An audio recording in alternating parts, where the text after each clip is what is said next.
மாண்புமிகு தமிழ்நாடு முதலமைச்சர் திமுக கழக தலைவர் அவர்களின் கருத்தை வலுப்படுத்த கழக இளைஞரணி செயலாளர் மாண்புமிகு தமிழ்நாடு இளைஞர் நலன் மற்றும் விளையாட்டு மேம்பாட்டுத்துறை அமைச்சர் உதயநிதி ஸ்டாலின் அவர்களின் தலைமையில் இல்லந்தோறும் இளைஞரணி உறுப்பினர் சேர்க்கை முகாம் தமிழ்நாடெங்கும் நடைபெற்று வருவதை முன்னிட்டு கோவை மாநகர் மாவட்டத்தில் ஏற்கனவே இல்லந்தோறும் இளைஞரணி உறுப்பினர் சேர்க்கை நடைபெற்று வருகிறது.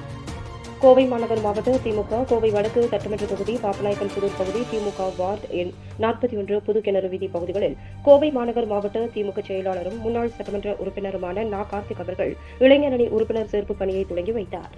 பாப்பநாயக்கன் புதூர் பகுதி திமுக செயலாளர் பரணி கே பாக்யராஜ் தலைமை தாங்கினார். கோவை மாநகர் மாவட்ட இளைஞரணி சார்பில் கோவை மாநகர் மாவட்ட இளைஞரணி அமைப்பாளர் ரா தனபால், துணை அமைப்பாளர் கோவை அருண் மேற்பார்வையில் இல்லந்தோறும் இளைஞரணி உறுப்பினர் சேர்க்கை முகாம் நடைபெற்றது.